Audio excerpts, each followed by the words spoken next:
Tay, bakit po kayo umiiyak? Ano po nangyari? Nagtungo si Kapitan Willie dito kanina.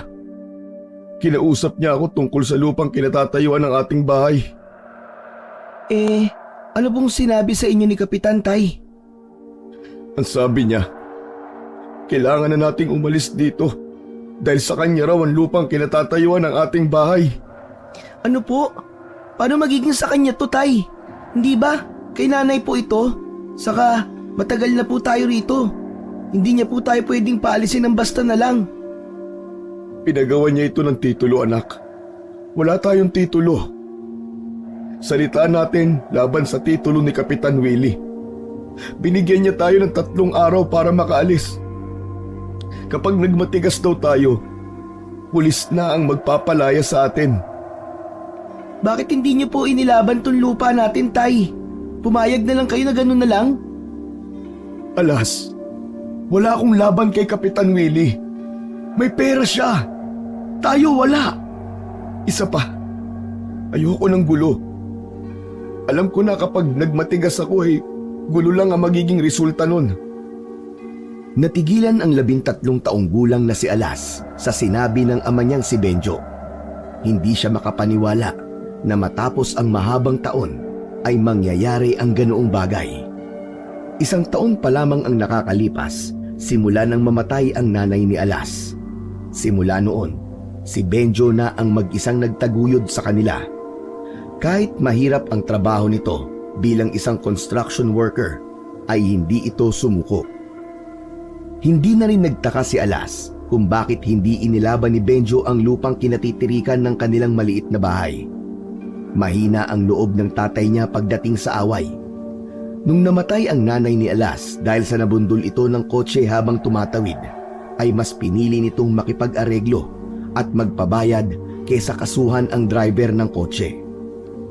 Hindi po tayo pwedeng basta na lang po pumayag sa pagkuha ni Kapitan Willie sa lupa natin, Tay.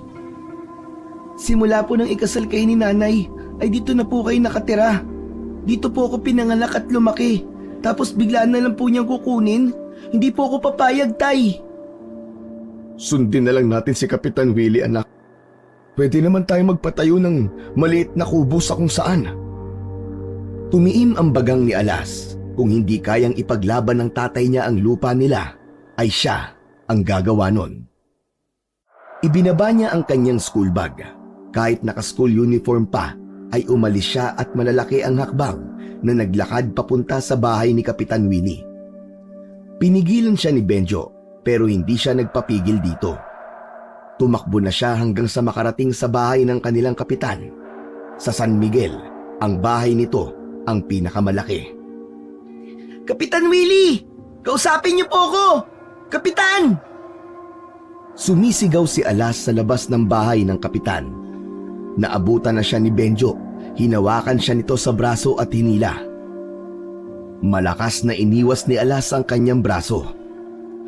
Anak, nakikiusap ako sa'yo. Hayaan na lang natin si Kapitan Willie. Sundin na lang natin ang gusto niya. Alam mo, Tay, sigurado ako na kaya ang lupa natin ang pinagdidiskitaan ni Kapitan Willie ay dahil alam niyang papayag ka agad at hindi lalaban. Kapitan! Lumabas ka dyan! Lumabas si Kapitan Willie na may dalang 1 tasang kape. Matangkad yun at may malaking pangangatawan. Ngunit hindi nagpakita ng takot si Alas. Ano ba ito, Benjo? Bakit nag-iingay ang anak mo sa labas ng aking bahay, ha? Pasensya na po, Kapitan Willie. Kapitan, totoo ba ang sinasabi ni tatay? Pinapaalis niyo kami sa bahay namin? Oo, bakit? Dahil ang lupang yun ay hindi sa inyo. Sinabi sa akin na namatay kong lolo na sa kanya ang lupang kinatitirikan ng inyong bahay. Napagawan ko na rin yun ng titulo. Wala kaming pakialam sa titulo mo. Amin ang lupang yun, Kapitan. Matagal na kami nakatira ron. Alas, bata ka pa nga. Hindi mo pa naiintindihan ang mga ganitong bagay. Dapat nga'y magpasalamat pa kayo sa akin dahil binigyan ko pa kayo ng ilang taon para manirahan doon. Pero kailangan ko na ang lupa. Pagtatayuan ko yun ng video bar para merong mapaglibangan ng mga tao rito sa San Miguel. Hindi kami papayag, Kapitan. Hindi kami aalis sa bahay namin. Pumayag na ang tatay mo, Alas. Wala ka nang magagawa. Benjo, kausapin mo na nga yung anak mo. Paliwanagan mo naman para hindi magmukhang mangmang na susugod dito. Ikaw ang tatay niya, kaya responsibilidad mong ituro sa kanya ang mga legal na bagay. Opo, Kapitan. Huwag po kayo mag-alala, kakausapin ko po kagad si Alas. Pasensya na po talaga. Anak, tara na, umuwi na tayo. Ayoko, Tay. Talaga bang ganun yun na lang kadali isusuko ang bahay at lupa natin? Anak, ayoko ng gulo. Hindi po kami aalis sa bahay namin, Kapitan. Kahit magpatawag ka pa ng mga pulis. At hindi rin ako aalis dito hanggat hindi nyo sinasabi na hindi nyo nakukunin ang bahay at lupa namin. Hoy bata, huwag mong ubusin ang pasensya ko ha. Hindi uubra sa akin ang tapang mo na yan. Hindi na nagsalita pa si Alas. Matapang siyang tumayo at matalim ang matang tiningnan si Kapitan Willie. Desidido siyang manatili roon hanggang sa bawiin ni Kapitan Willie ang mga sinasabi nito. Ipinaglaban niya hanggang sa huli ang bahay at lupa nila. Matigas ka talagang bata ha. Sige, tignan natin kung hanggang saan ang tapang mo. Ngumisi si Kapitan Willie at pumasok sa loob ng bahay. Anak naman, nakikiusap ako sa iyo bilang ama mo. Makinig ka naman sa akin. Tara na, umuwi na tayo. Tay, palagi po ako nakikinig sa inyo. Pero hindi na po sa pagkakataong ito. Hindi po ako aalis dito. Gusto kong makasiguro na hindi na kukunin ni Kapitan Willie ang bahay at lupa natin. Anak, makapangyarihan siya kesa sa atin. Mas may pera siya. Wala tayong laban sa kanya. Sundin na lang natin ang gusto niya. Umalis na tayo na matiwasay sa bahay para hindi na magkagulo pa. Makalipas ang ilang minuto, lumabas muli si Kapitan Willie. Ngunit sa pagkakataon na yon, ay dala na nito ang malaki nitong aso na naglalaway at galit na tumatahol sa kanila. Hawak ng kapitan ang kadena na nakakonekta sa leeg ng aso nito. Napaatras si Alas dahil sa takot sa aso. O ano? Sinagad mo na ang pasensya ko, Alas. Ayaw mo talagang umalis? Pwes, itong si Bangis na ang bahalang magpalaya sa'yo. Anak, tara na! Hindi ako natatakot sa aso mo, Kapitan! Biglang binitiwan ni Kapitan Willie ang kadena at agad na sumugod ang malaking aso kay Alas. Nanlaki ang mga mata ni Alas at hindi siya nakagalaw sa kanyang kinatatayuan. Hindi niya akalain na talagang papakawalan ni Kapitan Willie ang aso nito. Bago pa man makalapit ang aso kay Alas, ay humarang na si Benjo sa kanya. Tumalon ang aso at sinunggaban si Benjo. Napasigaw si Benjo nang kagatin ito ng aso sa braso. Imbis siya ang makagat ng aso, ay ang tatay niya ang kinagat nun. Alas! Tumakbo ka na! Bilisan mo! Naghanap si Alas ng maaari niyang gamitin upang masindak ang aso. Isang malaking bato ang nakita niya. Kinuha niya ang bato. Akmang ipupukpok niya yun sa ulo ng aso nang biglang sumigaw si Kapitan Willie. Kung ako sa'yo, ay hindi ko gagawin yan. Pwede ko kayong kasuhan ng animal cruelty at trespassing. Sige, Alas! Ituloy mo! Subukan mo! Tama na, Kapitan! Oo na! Aalis na po kami sa lupa namin! Tama na po! Bangis! Bumalik ka na rito! Sa isang utos lang na yun ni Kapitan Willie ay pinakawalan ng aso ang braso ni Benjo. Mabilis siyang bumalik sa tabi ng kapitan. Sige na! Umalis na kayong dalawa! Dahil sa ginawa nyo, gusto ko'y umalis na kayo bukas din sa bahay ninyo! Pero sabi niyo po, ay 3 araw pang ibibigay niyo sa amin na palugit, Kapitan. Ha!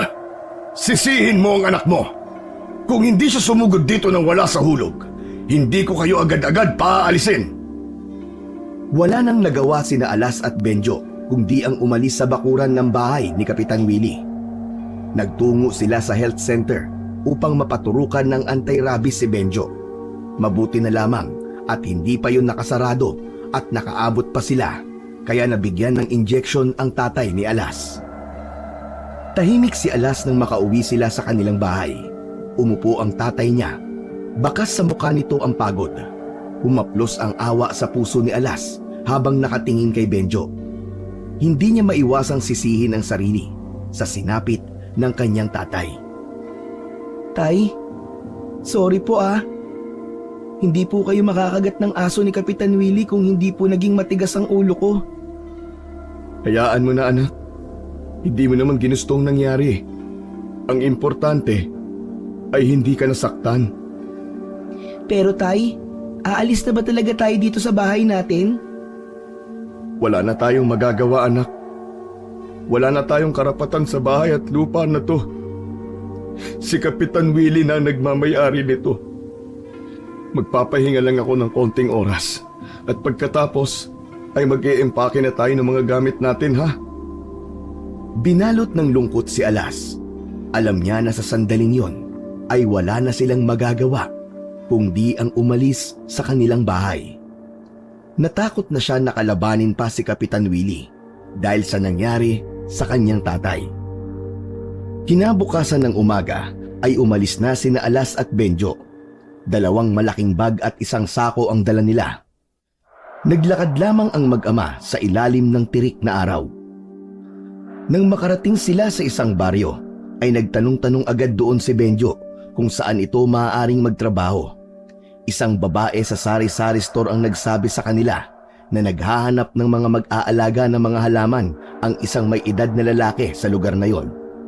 Itinuro pa sa kanila ng babae ang bahay ng sinabi nitong lalaki.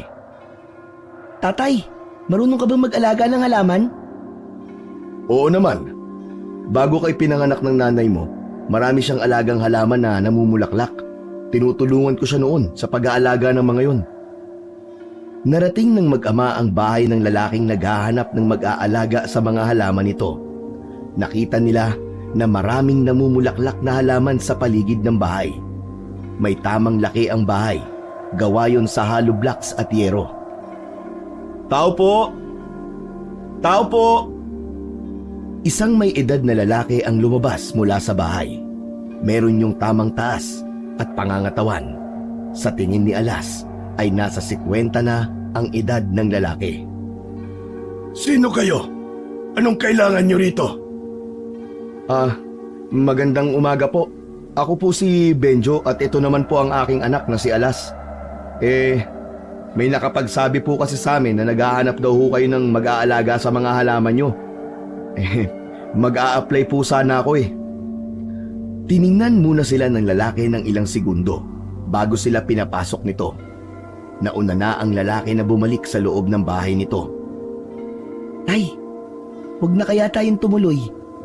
Parang ang sungit po ng lalaki. Ano ka ba? Baka marinig ka, huwag kang maingay.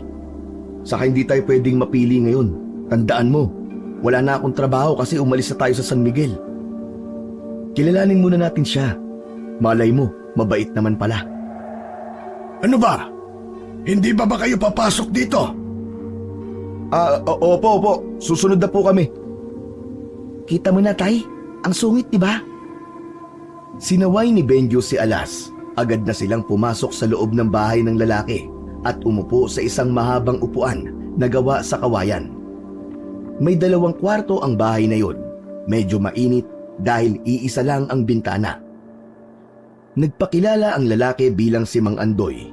Nagtanong ito tungkol sa kaalaman ni Benjo sa pag-aalaga ng mga halaman. May taniman kasi ng mga gulay si Mang Andoy at doon na halos nauubos ang oras nito. Doon raw kasi ito kumikita habang ang pagtatanim naman ng mga namumulaklak na halaman ay ang libangan nito. Naging maayos ang pagsagot ni Benji sa lahat ng mga tanong ni Mang Andoy. Sinabi ng lalaki kung magkano ang sahod at pumayag naman ang tatay ni Alas sa sahod na sinabi ni Mang Andoy. Kung ganon, ay ikaw na ang kukunin kong mag-aalaga sa mga halaman ko. Saan pala kayo nakatira? Ang gusto ko kasi ay maaga kang narito dahil kailangang diligan ng ibang halaman sa umaga. Ang totoo nga po niyan wala kaming bahay ng anak ko. Pinaalis po kasi kami sa bahay kung saan kami nakatira. Aba, kung ganon, saan kayo titira ng anak mo kung wala kayong bahay? Hindi pa po namin alam, Mang Andoy . Bahala na po. Isang malalim na paghinga ang pinakawalan ni Mang Andoy. Kahit seryoso ang mukha nito, ay nabanaag ni Alas ang awa sa mata ng lalaki. Maaari kayong tumira ng pansamantala dito sa aking bahay habang wala pa kayong matitirahan. Maganda rin yon dahil mas matututukan mo, Benjo, ang mga halaman ko. Naku, maraming salamat po, Mang Andoy. Pagpalain po kayo ng Diyos sa inyong kabutihan. Pero isa lang ang ayaw ko. Ayoko nang malikot ang kamay. Ayoko na sisirain niyo ang tiwala ko sa inyo. Mapagkakatiwalaan niyo po kami ni Alas, Mang Andoy. Ipinapangako ko po na gagawin ko ng maayos ang trabaho ko rito. Mabuti kung ganon. Gamitin niyo ang isang kwarto na malapit sa kusina. Kayo na ang bahalang maglinis doon at mag-ayos ng mga gamit. Meron naman akong manipis na kutsyon na pwede niyong gamitin. Abot langit ang pasasalamat ni na Alas at Benjo kay Mang Andoy. Doon napatunayan ni Alas na kahit mukhang masungit ang lalaki, ay meron yung mabuting puso. Nilinis at inayos na agad ng mag-ama ang kwarto nila sa bahay ni Mang Andoy. Masaya si Alas dahil kahit paano ay meron na silang bubong na masisilungan. Ang akala niya kasi ay sa labas na sila matutulog ng kanyang ama. Tila dinala sila ng pagkakataon kay Mang Andoy ng sandaling yun. O ano, nakita mo na anak? Mabait si Mang Andoy. Bihira kang makakakilala ng tao na magpapatuloy sa bahay niya kahit hindi pa niya ganun kakilala. Tama ka, Tay. Mabait pala talaga si Mang Andoy. Hindi pala talaga dapat husgahan ng isang tao base sa itsura niya at kung paano siya magsalita. Pero narulungkot pa rin po ako kasi umalis na po tayo sa dati nating bahay. Ako rin naman, anak. Mabigat sa loob ko na lisanin ang bahay natin. Ngunit wala na tayong magagawa eh. Mag-umpisa na lang tayo ng panibagong buhay dito sa San Luis. Malay mo, nandito pala ang swerte natin. Pagsapit ng tanghali ay hindi inaasahan ni Alas na aayain sila ni Mang Andoy sa tanghalian. Pang-3 tao ang sinaing nito at nilutong ulam. Ayon sa matanda, pansamantala lamang yon. Ngunit kapag sumahod na si Benjo, ay obligado na sila na magluto ng sarili nilang pagkain. Habang kumakain, ay napansin ni Alas na walang ibang tao sa bahay na yon, kundi sila lamang. Mang Andoy, pwede po bang magtanong? Kayo lang po ba mag-isa dito sa bahay niyo? Halos 3 taon na rin ako mag-isa dito simula nang mamatay ang aking asawa. Yung 2 ko namang anak na babae ay parehas nasa ibang bansa. Doon sila nagtatrabaho. Paminsan-minsan nagpapadala sila sa akin, pero hindi ko sila inuobligang bigyan ako ng pera. Parang ang lungkot po kasi. Wala po kayong kasama dito. Hindi lahat ng mag-isa ay malungkot, Alas. Minsan, mas mabuti pa na mag-isa kesa sa may kasama ka nga, pero traidor naman. Magtatanong pa sana si Alas, ngunit sinabi ni Benjo na unahin na muna niya ang pagtapos sa kanilang kinakain. Sa gitna ng kanilang pagkain ay muling nagsalita si Mang Andoy. Oo nga pala. Bakit dito niyo napili magtungo sa San Luis? Ang totoo po niyan, Mang Andoy, wala kaming ideya kung saan kami pupunta. Nagkataon lang po na nung nagtanong kami sa babae doon po sa tindahan kung saan meron pong trabaho dito, dito po kami tinuro sa inyo. Kung ganon, wala kayong kaalam-alam sa nangyayari sa bayan na ito? Bakit po? Ano po bang nangyayari dito sa San Luis? Ilang buwan na ang nakakalipas, simula nang may natagpuang patay na tao malapit sa may sapa. Ang hinala ng mga tao, aswang ang may gawa ng pagpatay na yon. 1 linggo matapos yon, isa na namang bangkay ang nakita. Sa likod lang ng simbahan, isang madre.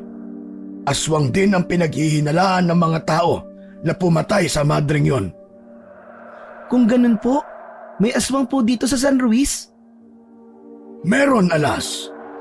Kaya kung wala kayong gagawing importante sa labas kapag madilim na, ay wag na kayong lumabas. Mas ligtas kayo dito sa loob ng bahay. lalo ka na alas. Bata ka pa naman. Yan ang mga paboritong biktimahin ng mga aswang. Oh, Alas, narinig mo sinabi ni Mang Andoy ha? Huwag ka nang lalabas sa gabi. Ang hilig mo pa naman makipaglaro sa labas. Tapos minsan inaabot ka pa ng 12:00 ng hating gabi. Siyempre tay, wala naman pong aswang sa lugar na pinanggalingan natin eh. Pero dahil meron po dito, ay hindi na po ako magpapaabot ng gabi sa labas. Hindi ko na po gagawin yun. Mabuti kung ganun, Alas. Matuto kang makinig sa sinasabi sa'yo na mas nakatatanda. At hahaba ang buhay mo. Sige na, kumain na kayo ulit. Nagpaalala lang ako sa inyong mag-ama para hindi na kayo magulat sa mga mangyayari sa mga susunod na araw. Kinagabihan, habang nag-aayos na ng higaan si Benjo, ay nakatingin lang rito si Alas habang yakap ang unan. Ngunit lumilipad ang isip niya. Hindi pa rin kasi nawala sa isip niya ang sinabi ni Mang Andoy na merong aswang sa San Ruiz. Alas! Alas!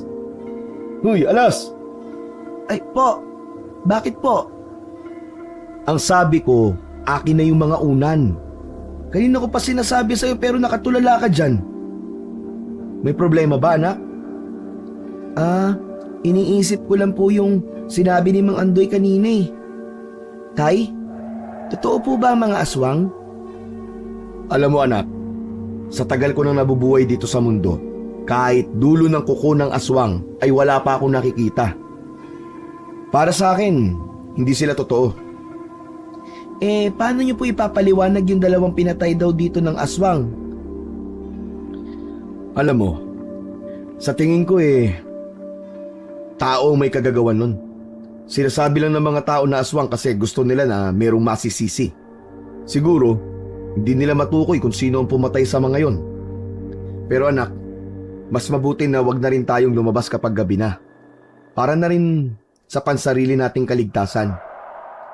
Pero, yung pagkikwento po kasi ni Mang Andoy, parang kumbinsido siyang aswang ang pumatay sa mga yon, tay.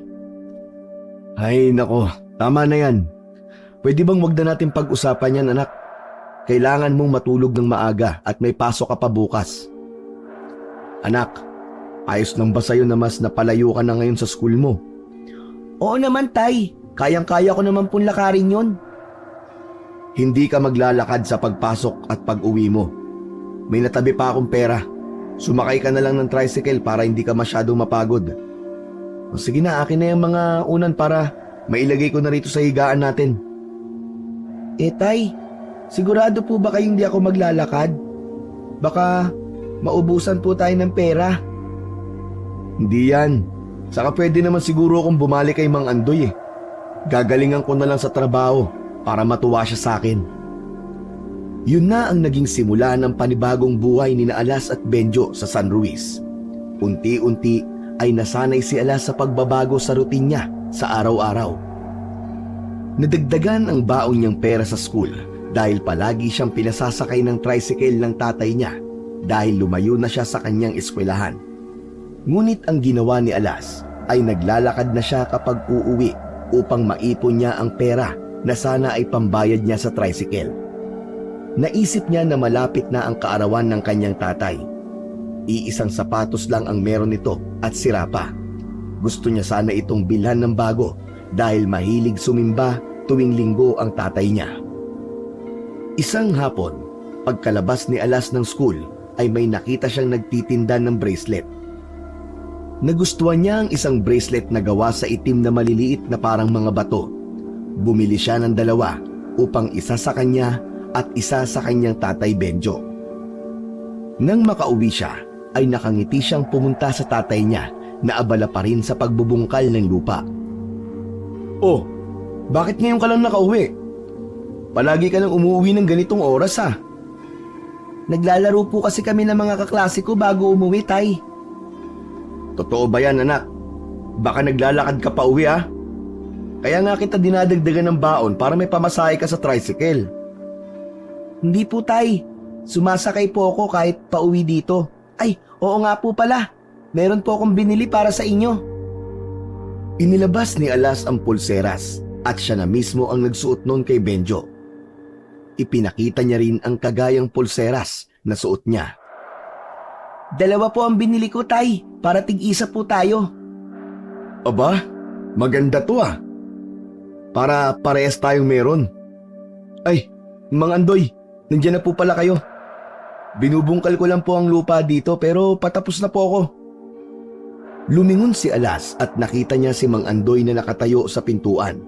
Nakangiti yun ng malaki habang nakatingin sa kanilang mag-ama. Nakakatuwa kayong mag-ama. Ramdam ko na mahal niyo ang isa't isa. Nag-iisang anak ko lang po itong si Alas kaya talagang mahal na mahal ko po ito. Sana ay hindi gumaya si Alas sa dalawa kong anak. Nung natuto ng tumayo sa sarili nilang paa, ay parang nakalimutan na ako.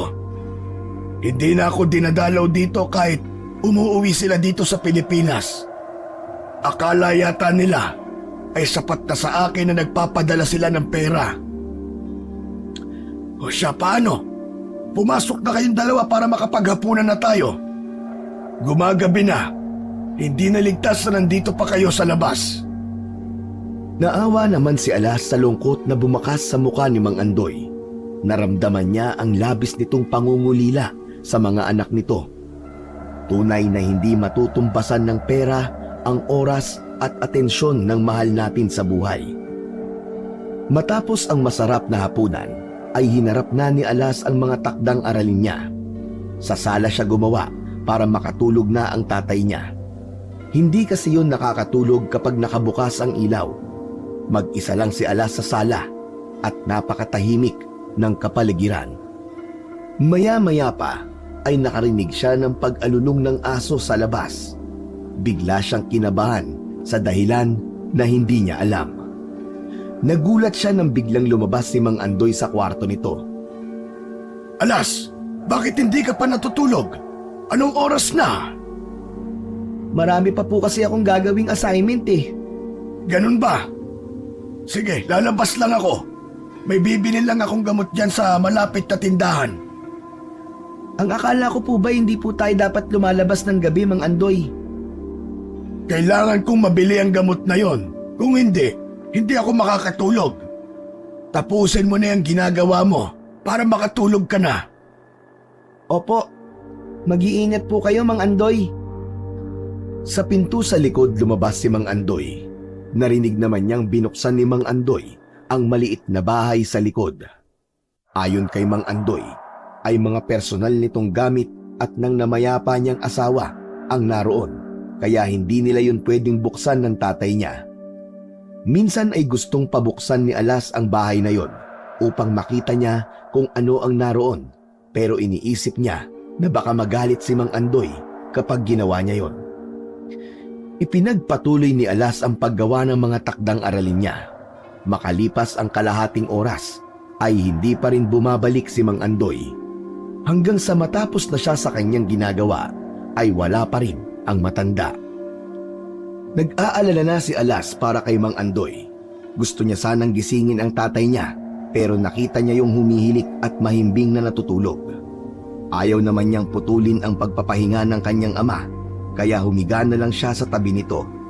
Nagdasal siya na sana ay ayos lang si Mang Andoy at ligtas siyang makauwi sa bahay nito. Pagsapit ng umaga, bumangon na si Alas. Wala na sa tabi niya si Benjo. Paglabas niya ng kwarto, ay nakita niya na nag-aalmusal na sina Mang Andoy at Benjo, kaya sinaluhan na niya ang dalawa. Napakasipag namang mag-aral ng anak mo, Benjo. Abay, mag-aalas 12 na ng gabi ay nag-aaral pa. Totoo po yan, Mang Andoy. Masipag talaga mag-aral si Alas. Palagi po yang may honor kaya talagang ipinagmamalaki ko po yan. Napakaswerte mo sa anak mo. Yung ibang bata, walang ginawa kundi ang maglaro. Sinabi ko po kasi sa kanya na kailangan niyang mag-aral na mabuti kasi yan lang ang maipapamana ko sa kanya. Biglang naalala ni Alas ang nangyari kagabi. Na-curious siya kung bakit ang tagal ni Mang Andoy na bumalik nang lumabas ito. Mang Andoy, bakit po pala hindi kayo agad nakabalik kagabi nung lumabas po kayo? May iba pa po ba kayong pinuntahan? Lumabas po kayo kagabi, Mang Andoy? Hindi agad nakasagot si Mang Andoy at naging malikot ang mga mata nito. Oo, lumabas nga ako. Bumili ako ng gamot para makatulog ako. Pero ang tagal niyo po, Mang Andoy, ang sabi niyo po, sa malapit lang po kayo pupunta. Ay, napakwento pa kasi ako dun sa kakilala ko sa tindahan. Kaya hindi agad ako nakabalik. Alas, kung makapagtanong ka naman kay Mang Andoy para kang investigador. Ayos lang, Benjo. Normal sa mga bata ang ganyan.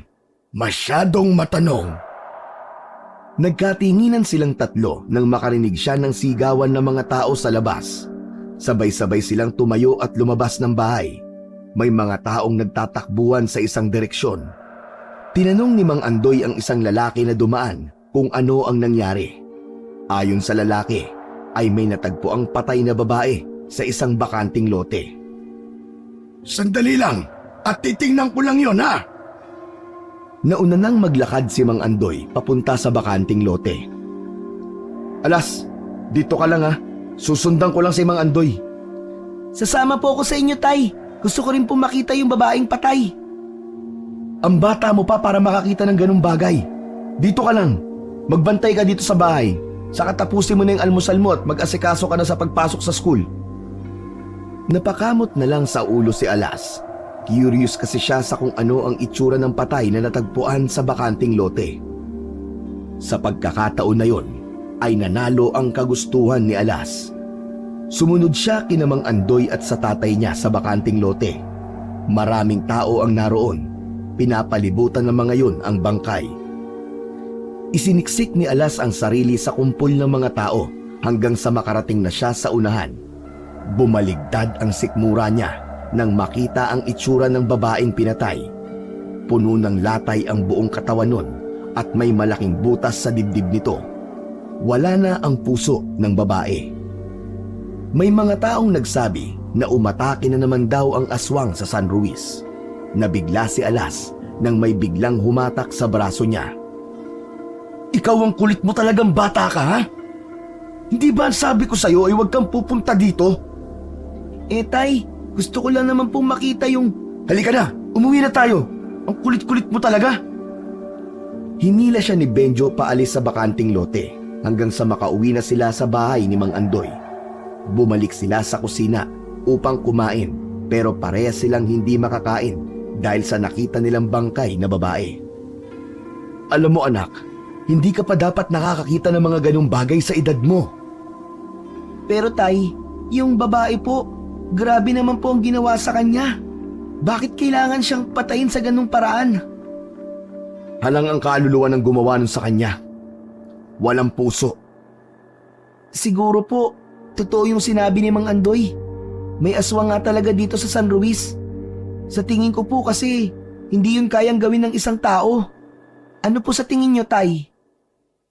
Yan nga din ang iniisip ko anak. Hindi ako naniniwala sa aswang pero nung makita ko yung itsura ng bangkay ng babae, parang bigla na akong naniwala. Kaya kailangan natin mag-ingat Alas. Lalo ka na. Tigilan mo na muna ang paglalaro bago umuwi para hindi ka na ginagabi ha. Opo, Tay. Nagkaroon ng takot si Alas dahil sa nangyari.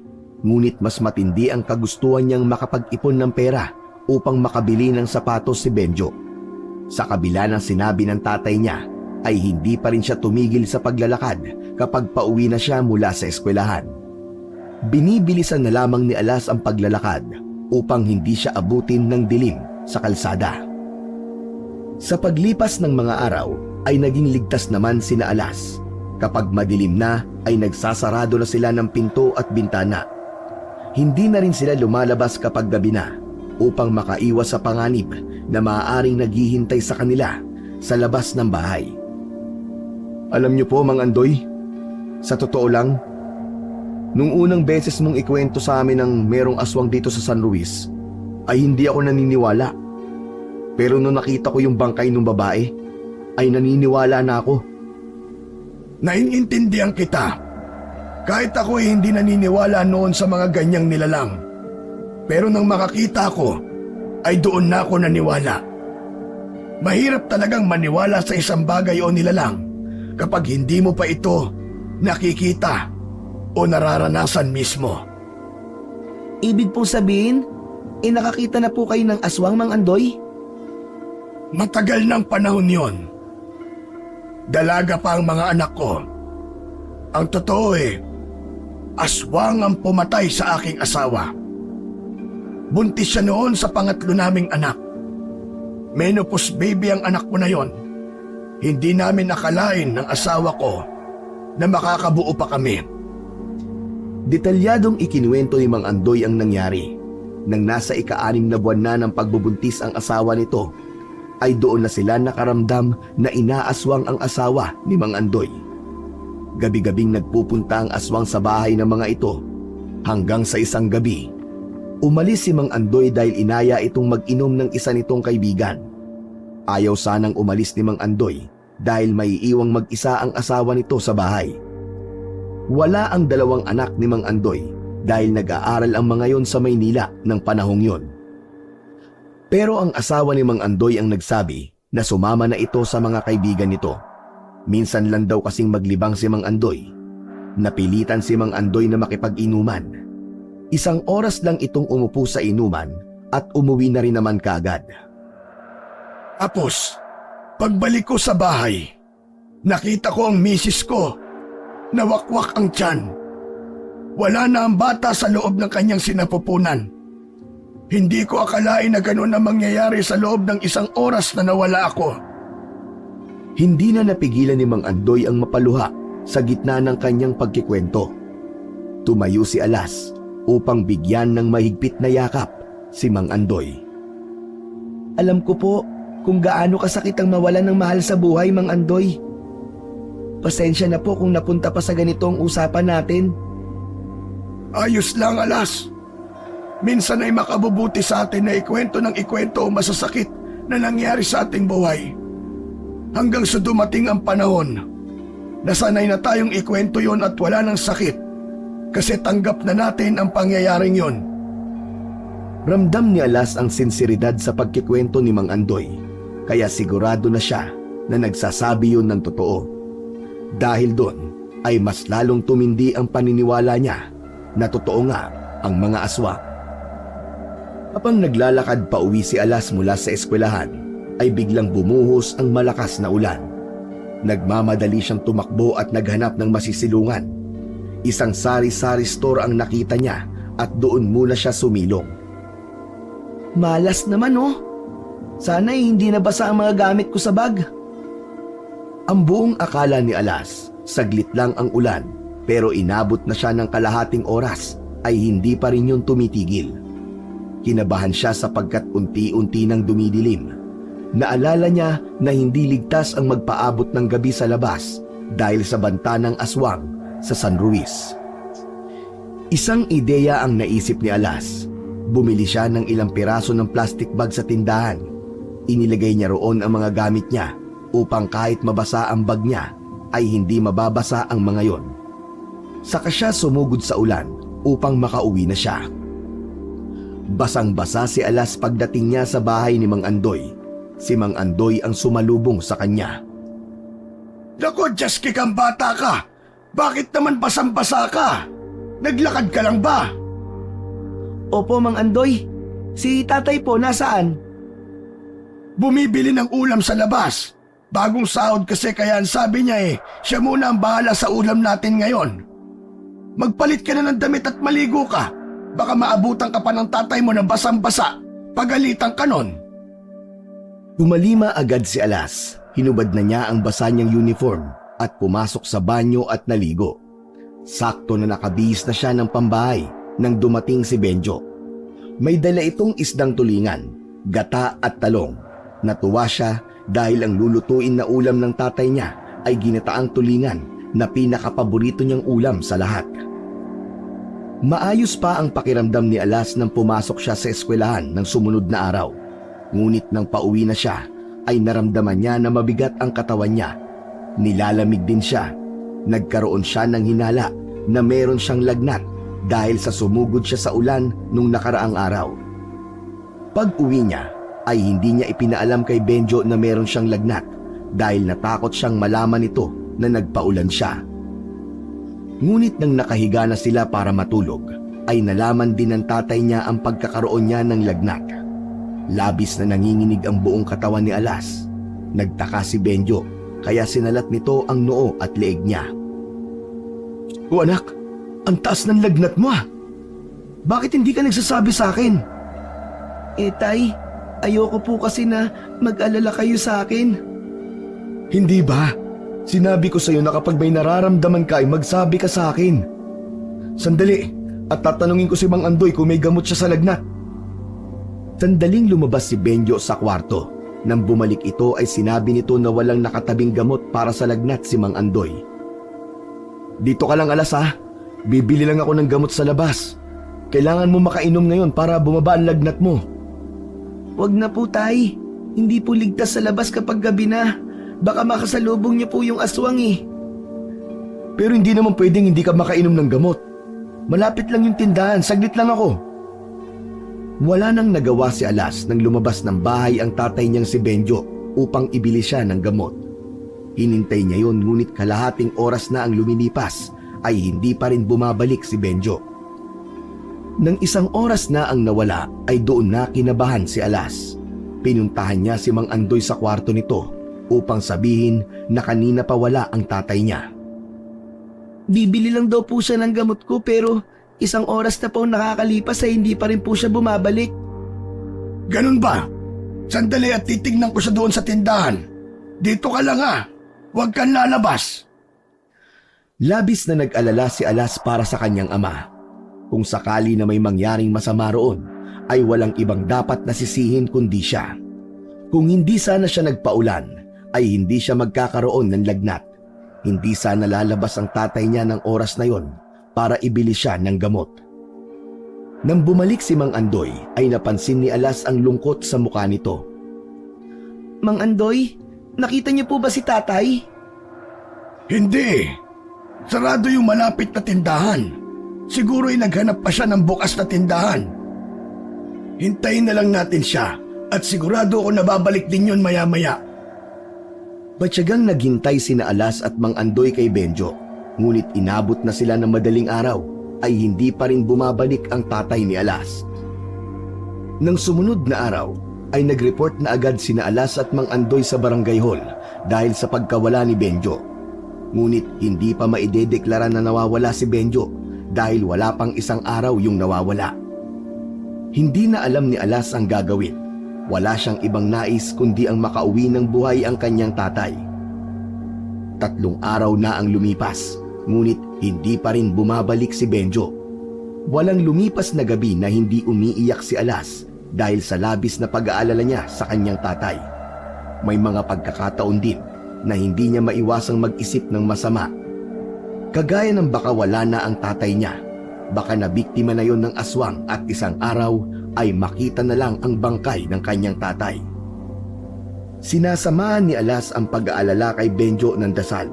Sa kabila ng mga negatibong bagay na tumatakbo sa isip niya, ay umaasa pa rin siya na ligtas at buhay ang kanyang mahal na tatay. Malaking bagay na kasama ni Alas si Mang Andoy dahil meron siyang nakakausap. Ito ang nagpapalakas ng loob niya at nagbibigay sa kanya ng pag-asa na isang araw ay uuwi na ang kanyang ama. Alas, pumasok ka na rito sa loob at madilim na. Nakahanda na ang hapunan. Niluto ko ang paborito mo, yung ginataang tulingan. Salamat po Mang Andoy. Maya-maya na po ako kakain. Dito po muna ako. Tumabi si Mang Andoy kay Alas mula sa pagkakaupo niya sa bungad ng pintuan. Tumingin din yon sa malayo, kagaya niya. Alam kong hinihintay mo ang tatay mo, Alas. Huwag kang mag-alala, kasi malakas ang kutob kong buhay pa siya. Pero paano po kung hindi na, Mang Andoy? Paano po kung napatay na po siya ng aswang tapos hindi lang natin makita ang katawan niya? Ano ka ba naman? Hindi ba ang sabi ko sa'yo ay iwasan mo ang pag-iisip ng ganyan? Ayoko lang po kasing umasa sa wala. Baka mas lalo ako masaktan kung papaniwalain ko ang sarili ko na ayos lang po si tatay. Sa gitna ng pag-uusap ng dalawa ay may nakita silang tao na papalapit. Madilim sa kinaroroonan nun kaya hindi nila malaman kung sino yon. Napansin nila na susuray-suray sa paglalakad ang lalaki. Habang papalapit na yon sa kanila ay nanlaki ang mga mata ni Alas. Bumilis ang tibok ng puso niya. Mang Andoy! Si tatay po! Mabilis na tumayo si Alas upang salubungin ang kanyang tatay. Labis na nag-alala si Alas nang makita niyang puno ng natutuyong putik ang damit ng kanyang ama. May mga sugat din ito sa braso at muka na medyo sariwa pa. Bakas sa mukha nito ang pagod at panghihina. Umakbay si Benjo kay Alas. Ramdam niya na hindi na nito kayang maglakad pa. Tatay! Tay! Ano po nangyari sa inyo? Bakit 3 araw po kayong nawala? Tulungan mo ako, anak. Tulungan mo ako. Lumapit na rin si Mang Andoy at pinagtulungan nilang ipasok sa bahay si Benjo. Inihiga nila ito sa mahabang upuan. Kumuha naman si Alas ng isang basong tubig at ipinainom niya sa kanyang tatay. Tay, ano po bang nangyari sa inyo? Bakit ang dami niyo pong sugat? Alas, saka na natin tanungin ang tatay mo. Kumuha ka ng malinis niyang damit, tapos papaliguan natin siya. Tumalima agad si Alas sa utos ni Mang Andoy. Kahit papaano ay nabawasan ang pag-aalala niya dahil nakauwi na ang tatay niya. Yun nga lang, nagkaroon siya ng malaking katanungan kung ano ang nangyari rito sa mga araw na wala ito sa bahay ni Mang Andoy. Matapos mapaliguan ay nilinis na ni Mang Andoy ang mga sugat ni Benjo. Niligyan na rin ito ng gamot. Habang kumakain si Benjo ay tahimik ito. Hindi na muna nag-usisa si Alas dahil naisip niyang tama si Mang Andoy na kailangan na makapagpahinga muna ng kanyang ama. Sa takot na meron si Benjo sa mata, alam ni Alas na hindi biro ang pinagdaanan nito. Agad na humiga si Benjo matapos kumain. Nakatulog agad yon. Tinabihan ni Alas si Benjo at pinagmasdan ang mukha nitong payapang natutulog. Ilang araw na hindi nagsalita si Benjo. Nakakulong lamang ito sa kwarto mula umaga hanggang gabi. Lalabas lang ito kapag kakain o kaya naman ay gagamit ng banyo. Malaki ang pasasalamat ni Alas kay Mang Andoy dahil naiintindihan nito ang pinagdadaanan ng kanyang tatay. Hindi nito yun pinilit na magtrabaho sa mga tanim nitong halaman. Makalipas ang 1 linggo, unti-unti nang bumabalik sa normal si Benjo. Habang kumakain sila ng hapunan, ay bigla itong nagsalita tungkol sa nangyari rito nung nawala ito. Nung lumabas ako, para bumili ng gamot mo, Alas, sarado yung malapit na tindahan kaya naganap ako ng ibang tindahan. Habang naglalakad naman ako, isang aswang ang umatake sa akin. Nataranta ako. Hindi ko alam kung saan ako pupunta. Ang nasa utak ko lang nun ay ang makalayo sa aswang at makauwi rito ng buhay. Takbo lang ako ng takbo hanggang sa hindi ko na namalayan na nasa loob na ako ng gubat. Kung ganun, tay, sa loob po ng 3 araw ay nasa gubat po kayo? Oo, anak. Naligaw ako ron at hindi ko na alam ang daan pabalik. Itong mga sugat ko ay dahil sa aksidenteng nangyari sa akin sa gubat. Nadulas ako at nagpagulong-gulong. Ang akala ko nga doon na ako mamamatay. Pero naisip kita, anak ko. Hindi pa ako pwedeng mawala kasi nag-aaral ka pa. Kailangan mo pa ako. Kaya kahit alam ko nakakaunti ang pag-asa kong makalabas sa gubat na yon, naglakad pa rin ako ng naglakad. Hanggang sa makalabas na ako at makauwi na rito. Naiyak si Alas nang sa wakas ay narinig na niya ang kwento sa nangyari sa tatay niya. Hindi niya lubos maisip na dumanas ito ng ganoong kahirap sa loob ng 3 araw. Walang pagkain at walang tubig. Muntik pa itong mamatay nang dahil sa isang aswang. Tumayo si Alas upang bigyan ng mahigpit na yakap ang kanyang ama. Tay, huwag kang mag-alala. Ligtas na po kayo ngayon at hindi na po yun mauulit. Isang araw, habang nasa school si Alas ay nilapitan siya ng kaklase niyang lalaki na isa sa mga kaibigan niya. Ayon dito, ay kaarawan nito kaya nag-imbita ito ng ilan sa mga kaklase nila na malapit dito. At isa si Alas sa inimbitahan ng kaibigan niyang yon. Medyo natuwa naman si Alas dahil nakatira sa San Miguel ang kaibigan niya. Ang totoo, namimiss niya ang lugar kung saan sila matagal na tumira ng kanyang ama. Matapos ang klase nila, ay dumiretso na sila ng mga imbitadong kaklase niya sa bahay ng may kaarawan. Simpleng handaan lamang yon. May pansit, spaghetti, tinapay at pritong manok. Habang kumakain sila, ay tinanong ni Alas ang kaibigan niya kung ano na ang bago sa San Miguel. At labis siyang nagulat sa sinabi nito. Ayon sa kaibigan ni Alas, ay halos 1 linggo nang patay si Kapitan Willie. Natagpuan ang katawan nito sa mismong labas ng bahay nito na wala ng buhay. Ang hinala raw ng mga tao ay aswang ang pumatay sa kapitan dahil wakwak ang tiyan nun at wala na ang mga lamang loob. Hanggang sa makauwi si Alas sa bahay ni Mang Andoy, ay nasa utak niya pa rin ang nakakagimbal na balita na nasagap niya sa San Miguel. Nang nakaiga na sila sa papag ni Benjo, ay sinabi niya rito ang nangyari kay Kapitan Willie. Tay, di ba kanina galing po ako sa San Miguel? Alam niyo po ba ang sabi sa akin ng kaibigan ko? Patay na daw po si Kapitan Willie. Ano? Paano namatay yun? Masamang damo yun ah. Totoo po, Tay. Ang hinala raw po ng mga taga roon ay isang aswang daw po ang pumatay kay Kapitan Willie. Kung ganun, hindi lang po pala rito sa San Luis merong aswang. Meron na rin po sa San Miguel. Talagang lahat ng kasamaan ng isang tao ay merong katapusan. Merong karma na maniningil sa kanila. Kung totoo man na pinatay ng aswang si Kapitan Willie, sa tingin ko'y dapat lang yun sa kanya dahil kinamkam niya ang lupa natin. Sandali, Tay. Bakit parang biglang nag-iba ang ihip ng hangin ngayon? Dati sabi niyo po, mali na humiling na may masamang mangyari sa isang tao kahit gaano pa siya kasama. Hindi naman ako humiling, anak ah. Kusang nangyari yung kay Kapitan Willie. Pero maganda ay napunta tayo kay Mang Andoy dahil sa nangyari. Nagkaroon tayo ng bagong kaibigan na parang pamilya na rin natin. Sa bagay, Tay, tama ka. Saka, okay na po tayo rito. Pero sana po, dumating yung araw na magkakaroon tayo ng sariling lupa at bahay. Yung atin talaga at hindi na makukuha ng iba. Huwag kang mag-alala, anak. Matutupad yung pangarap mo na yan kung mag-aaral ka ng mabuti.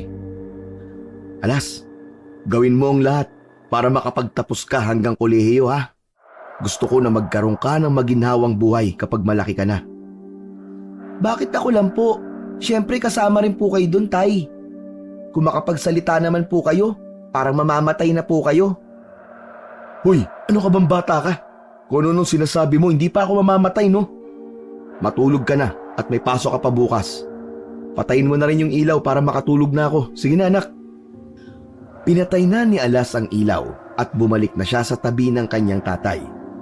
Nagpasalamat siya sa Diyos dahil hindi nito hinayaan na mawala ang tatay niya sa kanya. Hindi niya alam kung paano siya mabubuhay kung pati ito ay mawawala kagaya ng kanyang ina. Sa lumipas na 1 linggo, 2 bangkay ng tao ang natagpuan sa San Luis.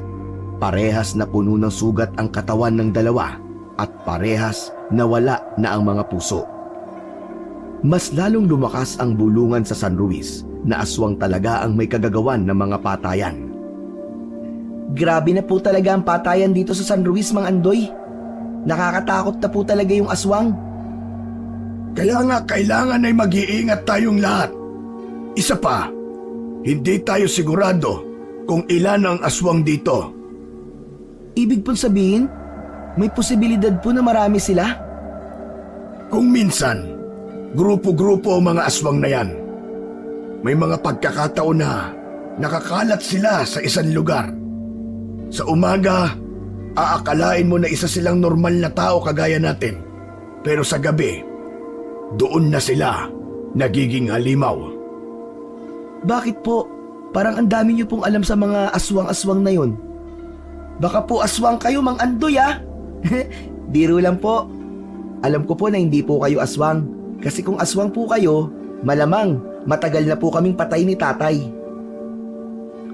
Matapos sabihin yun ni Alas, ay nagpaalam si Mang Andoy na gagamit ito ng banyo.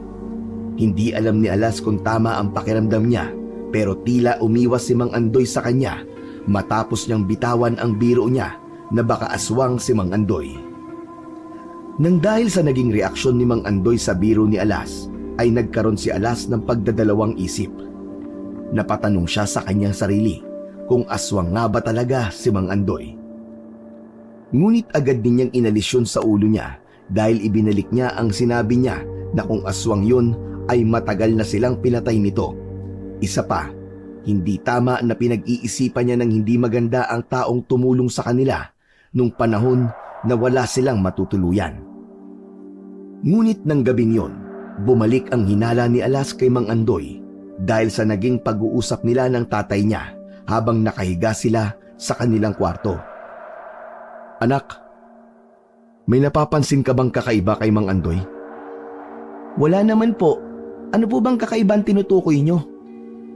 Ewan ko pero parang meron siyang tinatago sa atin eh. Una, yung maliit na bahay sa likod. Palaging nakakandado. Ayaw niya na pumasok tayo ron.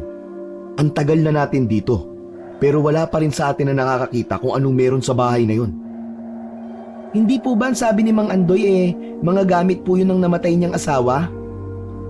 May sentimental value po yun, kaya ayaw niya siguro na merong makikialam. Hindi lang yun anak. Napapansin ko rin na tuwing gabi lumalabas siya ng bahay at madaling araw na siyang bumabalik. Ibig niyo po bang sabihin gising kayo palagi ng ganung oras? Kasi alam niyo po na palagi niyang ginagawa yun. Hindi, natsetsempuan ko lang. Tay, ano po bang gusto niyo sabihin? Diretsahin niyo na po ako.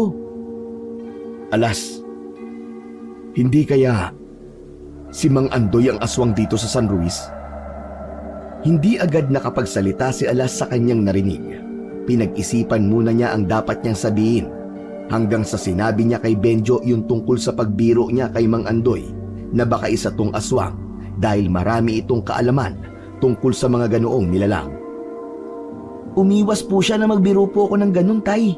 Pero kung aswang po si Mang Andoy, bakit hindi niya tayo pinatay dati pa? Saka hindi po ba aswang po ang pumatay sa asawa niya? Imposible po na aswang si Mang Andoy. Siguro, kaya hindi niya tayo kayang patayin ay mahahalata siya ng mga tao dito kasi dito tayo nakatira sa bahay niya. Tapos, yung kwento niya tungkol sa pagkamatay ng asawa niya, pwedeng hindi yun totoo.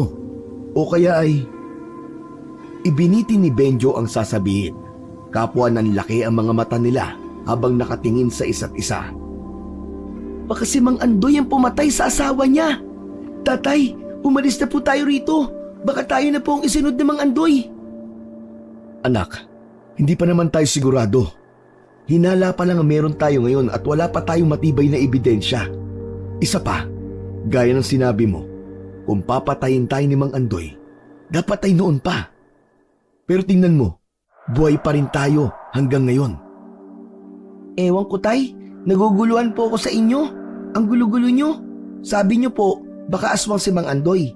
Tapos ngayon, ayaw mong umalis dito. Ano po ba talaga? Basta. Huwag muna tayong umalis dito hanggat hindi tayo sigurado sa hinala natin kay Mang Andoy. Wala rin kasi tayong mapupuntahan kung sakali. Ang gawin na lang natin, mag-ingat tayo sa kanya. Sa tagal nila sa bahay ni Mang Andoy, ay noon lamang nakaramdam ng ganitong takot si Alas, maliban noong nawala ang kanyang tatay ng 3 araw. Hindi niya alam kung ligtas pa ba sila roon o dapat pa rin silang magtiwala kay Mang Andoy. Isang gabi, nakaramdam ng tawag ng kalikasan si Alas. Lumabas siya ng kwarto at nagtungo sa banyo. Sandali lang siya roon at nang palabas na siya ay napansin niya na nakabukas ang pinto sa likod ng bahay. Isasarado niya sana yon, pero aksidente siyang napasilip sa labas. Nakita niya na bahagyang nakaawang ang pinto ng maliit na bahay sa likod. Noon pa man ay nais niya nang makita kung ano ba talaga ang meron sa maliit na bahay, kaya hindi na nagdalawang isip si Alas na lumapit doon. Sumilip muna siya at nang malaman niyang wala ron si Mang Andoy ay nagpatuloy siya sa pagpasok. Maraming malalaking kahon ang naroon, ngunit ang pumukaw sa atensyon niya ay ang ref na nasa isang sulok. Nilapitan ni Alas ang refrigerator. Marahan niya yung binuksan. Labis siyang nasindak sa nakita niya roon. Mga puso ng tao na nakalagay sa garapon. Napapaatras si Alas habang nanlalamig ang buong katawan. Naalala niya ang mga bangkay na pinapatay ng mga aswang sa San Luis. Lahat ng yun ay nawawala ang puso. Naku po, ibig sabihin, si Mang Andoy nga talaga ang aswang. Tatakbo na sana si Alas palabas, ngunit biglang sumalubong sa kanya si Mang Andoy. May hawak itong itak na puno ng sariwang dugo. Anong ginagawa mo rito, Alas? Hindi ba sabi ko sa'yo ay bawal kayong pumasok dito? Mang Andoy, ikaw ang aswang dito sa San Luis. Yung mga nawawalang puso ng mga biktima ng aswang, nandito sa bahay na to. Magpapaliwanag ako, Alas. Aalis na kami rito ni tatay. Tama nga ang hinala namin. Isa nga po kayong aswang. Tatakbo sana si Alas palabas, ngunit naharang siya ni Mang Andoy. Isinarado nito ang pinto at isinandal siya nito sa dingding habang nakatakip ang isa nitong kamay sa kanyang bibig. Takot na takot si Alas nung mga oras na yun. Pakiramdam niya ay katapusan niya na. Hindi ako aswang, Alas. Ang totoo, ako ang pumapatay sa mga aswang dito sa San Luis. Yung mga bangkay ng tao na natatagpuan dito, ako ang pumatay sa kanila. Kinukuha ko ang puso nila bilang simbolo ng pagpatay ko sa kanila. Bibitawan kita, pero ipangako mo na hindi ka sisigaw. May pag-aalinlangan na tumango si Alas. Habang nakatingin siya sa mata nito, ay nararamdaman niya ang sinseridad sa mga sinabi nito sa kanya. Pinakawalan na siya ni Mang Andoy. Ibinaba na nito ang hawak na itak, kaya kahit paano ay nakampante na si Alas. Mang Andoy, kung hindi po kayo ang aswang, bakit po kayo pumapatay ng mga tao? Hindi mga tao ang pinatay ko, Alas. Mga aswang sila. Marami silang nandito sa San Luis at hindi ako titigil hanggat hindi sila nauubos. Ginagawa ko to bilang paghihiganti sa ginawa ng lahi nila sa aking asawa at anak. Maniwala ka, Alas, hindi ako aswang. Ayon pa kay Mang Andoy, natutunan nito ang pakikipaglaban sa mga aswang dahil meron itong mga kaibigan na manunugis at albularyo. Sinadya nitong pag-aralan ang bagay na yon para maipaghiganti ang asawa at anak nitong naging biktima ng isang aswang. Ipinakita rin ni Mang Andoy kay Alas ang mga gamit nito sa pakikipaglaban sa aswang. Nakalagay yon sa isang malaking kahon. Sa pagkakataon na yon, ay nakumbinsi na ni Mang Andoy si Alas na nagsasabi ito ng totoo. Isa lang ang pakiusap ko sa iyo, Alas. Sana'y wag mo nang sabihin sa tatay mo ang bagay na ito. Ang totoo ay wala akong balak na ipagsabi ito sa iba. Ngunit wala na akong magagawa kundi ang umamin sa iyo. Huwag po kayo mag-alala, Mang Andoy. Ligtas po sa akin ang sikreto nyo. Nawala na ang bigat sa dibdib ni Alas dahil napatunayan niyang hindi aswang si Mang Andoy. Nang bumalik na siya sa silid nila ng kanyang ama, ay kinabahan siya sapagkat wala roon si Benjo. Humahango siyang lumabas at nagtungo sa kwarto ni Mang Andoy. Mang Andoy, si tatay po. Wala po siya sa kwarto namin. Ano? Saan naman siya nagpunta? Hindi ko po alam. Baka po lumabas na naman po siya. Hahanapin ko po siya. Mamaya na natin siya hanapin. Hintayin muna natin siya dito. Baka bumalik din siya kaagad. Mahirap na. Baka magkasalisi tayo. Hindi na mapakali si Alas sa muling pagkawala ni Benjo. Kahit ilang oras pa lang yung nawawala, ay abot langit na ang kanyang pag-aalala. Naisip niya na baka may aswang na naman na umatake sa kanyang tatay. Mang Andoy, baka pwede pong hanapin na natin si tatay. Hindi po kaya inatake na naman siya ng aswang sa labas? Baka po nasa gubat na naman siya. Para mawala ang pag-aalala mo, hahanapin ko si Benjo. Dito ka lang.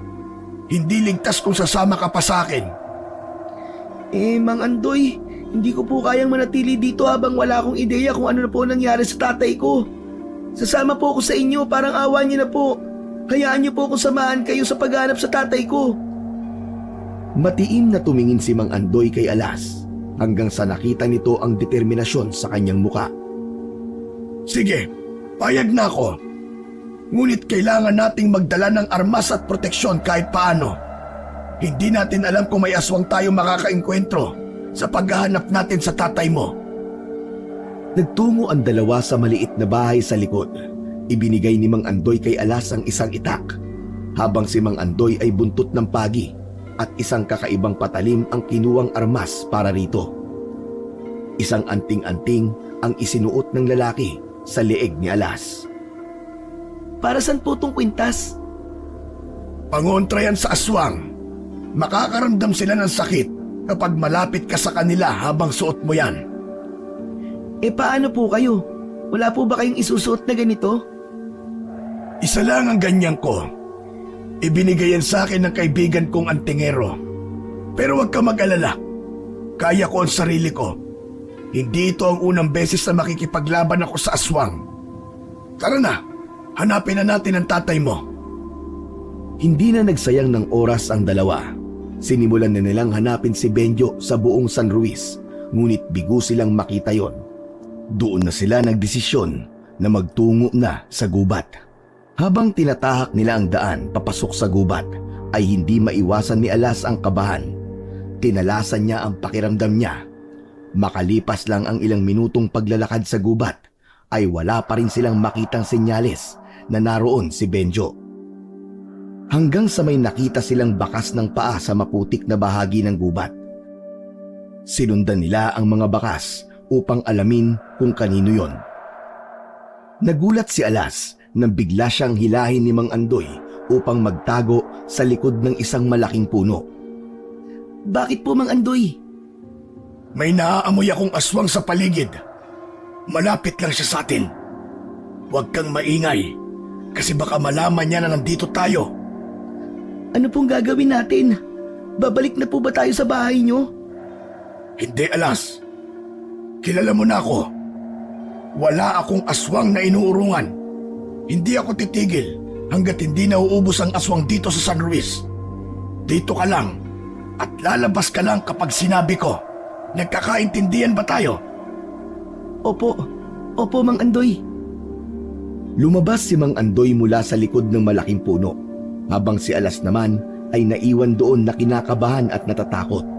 Kung sakali, yun ang unang beses na makikita niya ang pakikipaglaban ni Mang Andoy sa isang aswang. Lumabas ka sa pinagtataguan mo, aswang! Alam kong nandiyan ka lang! Hindi mo na ako maluloko! Sa kalagitnaan ng katahimikan, biglang may sumipol na hangin at mula sa dilim ay lumitaw ang isang aswang. Nakakatakot ang anyo nun. May mahahabang kuko, matutulis na ngipin at nagliliyab na mga mata. Wala ako rito para makipaglaban sa'yo. Hindi ako ang aswang na pumapatay sa mga tao sa lugar na ito. At sa tingin mo ba ay maniniwala ako sa'yo? Pare-parehas kayo mga aswang. Lahat kayo ay pumapatay ng mga taong walang kalaban-laban. Kagaya ng ginawa niyo sa asawa at anak ko. Biglang sumugod si Mang Andoy sa aswang. Una itong nagpakawala ng paghampas ng buntot ng pagi, ngunit mabilis siyang naiwasan ng aswang. Umatras ang aswang na tila walang balak makipaglaban kay Mang Andoy. Muling umatake si Mang Andoy at sa pagkakataon na yon ay nagawa nitong saksakin ng patalim sa tagiliran ang aswang. Sinundan yon ng malakas na hagupit ng buntot ng pagi na lumatay sa dibdib ng halimaw. Malakas na napasigaw sa sakit ang aswang. Sa pagkakataon na yon, tila napilitan ng lumaban ang aswang kay Mang Andoy upang protektahan nito ang kanyang sarili. Hindi alam ni Alas, ngunit tila pamilyar sa kanya ang boses ng aswang. Nagpalitan ng malalakas na pag-atake ang dalawa. Nagawang makalmot ng aswang sa braso si Mang Andoy. Napaatras ito ngunit hindi yun nagpatinag.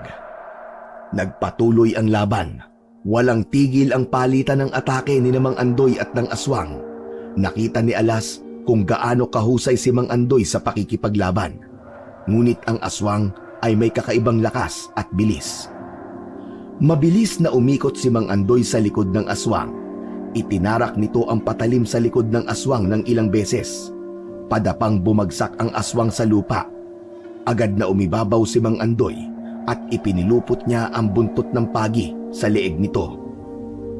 Ito na ang katapusan mo! Magsasama na kayo ng mga aswang na pinatay ko sa impyerno! Itinaas ni Mang Andoy ang patalim. Anumang sandali ay handa na nitong kitilin ang buhay ng aswang. Ngunit napatingin si Alas sa braso ng aswang at isang bagay ang nakita niya roon. Walang iba kundi ang pulseras na ibinigay niya noon sa kanyang ama. Nilukob ng pangamba si Alas nang mapagtanto niya na ang aswang ay ang kanyang ama na si Benjo. Mang Andoy, wag! Napatingin si Mang Andoy sa kanya nang may pagtataka. Mabilis na tumakbo si Alas palapit sa dalawa. Umiiyak niyang hinawakan ang kamay ni Mang Andoy na tangan ang patalim. Huwag niyo po siyang papatayin, Mang Andoy. Parang awa niyo na po. Ano ba sinasabi mong bata ka? Kailangan mamatay ng halimaw na ito dahil marami pa siyang mabibiktimang tao kapag hinayaan ko siyang mabuhay. Mang Andoy, si tatay po yan. Si tatay po yan. Naguguluhang tiningnan ni Mang Andoy ang aswang. Umalis ito sa ibabaw ng aswang at iniharap yon sa kanila. Bakas sa mukha ng aswang ang labis na panghihina. Sigurado ka ba, Alas? Si Benjo ang aswang na ito? Opo, yung suot po niyang pulseras. Ako po nagbigay nun sa kanya. Hinawakan ni Alas ang kamay ng aswang. Nawala ang takot niya roon nang mapagtanto niya na yun nga ang kanyang ama. Tatay, ano po nangyari sa inyo? Bakit po kayo naging aswang? Hindi nagawang sumagot ng aswang dahil tuluyan na yung nawalan ng malay. Kasunod nun ay ang pagbabalik nito sa orihinal nitong anyo bilang isang tao. At doon ay nakumpirma nga ni Alas na si Benjo ang aswang na muntik ng patayin ni Mang Andoy. Mabuti na lang at nagawang kumbinsihin ni Alas si Mang Andoy na wag patayin si Benjo. Gulong-gulo ang utak niya habang buwat ni Mang Andoy ang tatay niya upang iuwi yon sa bahay nito. Nang makauwi na sila, ay inihiga ni Mang Andoy si Benjo sa mahabang upuan. Nagtungo sila sa kusina upang doon mag-usap. Nagtimpla ng kape si Mang Andoy habang si Alas naman ay nakatulala at pilit na pinoproseso ang lahat. Hindi ko po alam kung paano naging aswang si tatay, Mang Andoy. Kung dati pa siyang aswang, parang imposible po. Araw-araw po kami magkasama at kahit minsan, ay hindi ako nakaramdam na merong kakaiba kay tatay. Posible na nayanggaw ang tatay mo, Alas. Ano po yun, Mang Andoy? Ibig sabihin, napasaan ng pagiging aswang ang tatay mo ng isang aswang. Maraming paraan upang mangyari yun. Maaaring hindi alam ni Benjo na napasahan siya o kusang loob niya yung tinanggap. Sa tingin ko naman po, walang dahilan para gustuin ni tatay na maging aswang. Hindi niya po yun gagawin. Malalaman natin yan kapag nagising na siya. Kailangan nating alamin sa kanya kung ano ba talaga ang nangyari. At sana ay magsabi siya sa atin ng totoo. Maya-maya pa ay narinig ni na Alas ang pag-ingit ng mahabang upuan sa sala. Sabay silang napatayo at nagtungo sa sala at nakita nila si Benjo na meron ng malay. Marahang yung bumangon at umupo. Walang takot na nilapitan ni Alas ang kanyang ama. Wala siyang pakialam kahit isa yung aswang. Mas nangingibabaw sa kanya ang pagiging anak niya rito. Tay, huwag po muna kayong bumangon. Magpahinga po muna kayo. Nahihiya ako sa inyo. Lalo na sa iyo, anak. Hindi ko akalain na matutuklasan niyo ang aking sikreto. Ano ba ang nangyari sa'yo, Benjo? Bakit naging isa kang aswang? Hindi ko po ito ginusto, Mang Andoy. Pero nang malaman ko ang kakayahan na meron ako nung naging aswang ako, ay nagustuhan ko na rin ang maging ganito. Ano pong ibig niyo sabihin, Tay? Hindi po kita maintindihan. Nagsimula nang magkwento si Benjo. Ayon dito, nagsimula ang lahat nung gabi na lumabas ito upang bumili ng gamot ni Alas. Totoo na inatake ito ng aswang hanggang sa makarating ito sa gubat. Ang buong akala ni Benjo ay katapusan na nito dahil nagawa itong maabutan ng aswang. Sa sobrang takot ni Benjo ay nawalan ito ng malay at hindi na nito alam kung ano pa ang ginawa ng aswang sa kanya. Nang bumalik ang kamalayan ni Benjo sa gubat ay may kakaiba na itong naramdaman. Tila naghahanap ng sariwang dugo ang lalamunan ni Benjo hanggang sa muli itong nagbalik sa bahay ni Mang Andoy. Isang gabi, bilog na ng buwan, nagising ako na nakakaramdam ng kakaibang gutom at uhaw. Lumabas ako at doon ako naging isang aswang. Pero hindi ako nang bibiktima ng tao. Ang una kong pinatay ay ang kambing na nakita ko sa likod ng isang bahay. Kung ganon, yung aswang na umatake sa'yo ang nagpasa sa'yo ng pagiging aswang. Tama ka, Mang Andoy. Tay, sigurado po ako na meron pang paraan para mawala po sa inyong pagiging aswang. Matutulungan po tayo ni Mang Andoy. Yung mga taong nakikitang patay dito sa San Ruiz, mga aswang po sila. At si Mang Andoy po ang pumatay sa kanila. May kakilala po siyang albularyo at antingero na maaaring mag-alis ng pagiging aswang nyo. Tama ang anak mo, Benjo. Meron pang paraan. Nayanggaw ka. At habang hindi ka pa nakakakain ng tao, ay hindi pa magiging ganap ang pagiging aswang mo. Biglang napahugulgol ng iyak si Benjo. Nagtaka si Alas hanggang sa umiling ang tatay niya. Lumakas ang kabog ng dibdib ni Alas. Sa naging reaksyon ni Benjo sa sinabi ni Mang Andoy, ay nagkaroon siya ng isang hinala. Tay, huwag niyo pong sabihin na nakakain na po kayo ng tao. Umiiyak na tumango si Benjo. Si Kapitan Willie. Siya ang una't huling tao na naging biktima ko. Sinadya ko siyang patayin para makaganti sa pagkamkam niya sa lupa natin, anak. Yun ang dahilan kung bakit ko nasabi na nagustuhan ko na ang pagiging aswang ko. Patawarin mo ko, anak, kung hindi ako naging mabuting halimbawa sa iyo. Nag-iyakan sina Alas at Benjo. Mahigpit na niyakap ni Alas ang kanyang tatay. Kung ganun pala, ay wala ng paraan upang maalis sa iyo ang pagiging aswang, Benjo. Baka po may iba pang paraan, Mang Andoy. Tulungan niyo po kami ng tatay ko. Huwag kayong mag-alala dahil magtatanong-tanong ako sa mga kakilala kong albularyo. Kahit alam ko na wala ng paraan, ay maghahanap pa rin tayo. Sa kabila ng kawalan ng paraan upang maging normal muli si Benjo, ay hindi pa rin pinatay ni Alas ang pag-asa na magiging tao ulit ang kanyang ama. Walang kaalam-alam sina Alas at Mang Andoy na meron na palang plano si Benjo. Kinaumagahan, nagising si Alas na wala na sa tabi niya ang kanyang ama. Agad siyang bumangon upang hanapin si Benjo. Nang makarating siya sa sala, ay nakita niya si Mang Andoy na nakaupo. May hawak itong sulat habang malungkot ang mga mata. Mang Andoy, nakita niyo po ba si tatay? Hindi sumagot si Mang Andoy. Sa halip, inabot niya ang sulat kay Alas. Ito, Alas. Iniwan ito ng tatay mo para sa'yo. Kinuha ni Alas ang sulat at dahan-dahang yung binuksan. Nang mabasa niya ang nakasulat, nagsimulang tumulo ang kanyang luha mula sa kanyang mga mata. Mahal kong Alas, alam kong magigising ka at hahanapin mo ko. Patawarin mo ko, anak, ha? Ngunit kailangan kong lumayo. Hindi na ako maaaring manatili sa tabi mo bilang isa na akong aswang ngayon. Masakit man sa akin, ito ang tamang desisyon para sa kaligtasan mo at ng lahat. Alam kong malaki ang nagawa kong pagkakamali, anak. Ang pagiging aswang ay naging sumpa na hindi kailanman mawawala sa aking pagkatao. Anak, hindi ko nais na maging banta sa iyo o sa ibang tao. Kaya't pinili kong lumayo upang hindi ka mapahamak.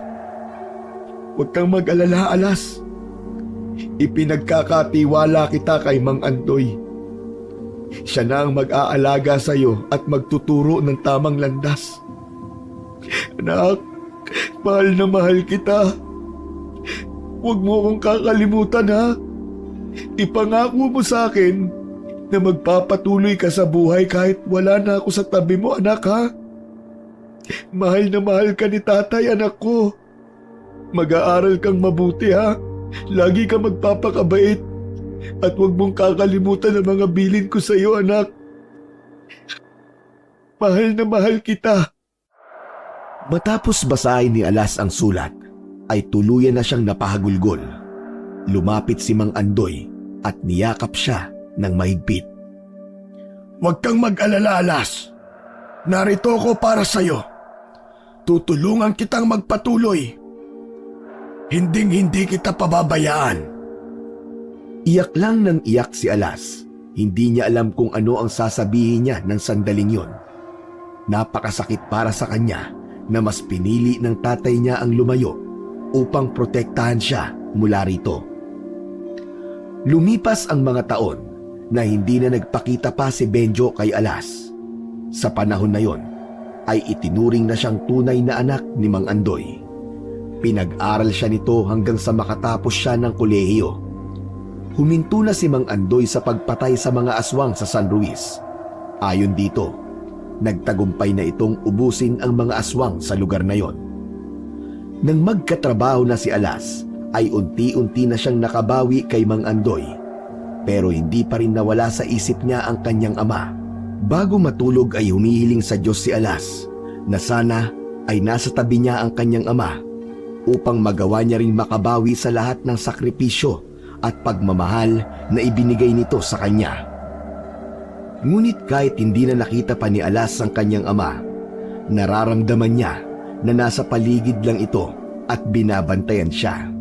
Sigurado siya na masayang masaya ito sa kung ano na ang naabot niya sa kanyang buhay. Tay, bakit po kayo umiiyak?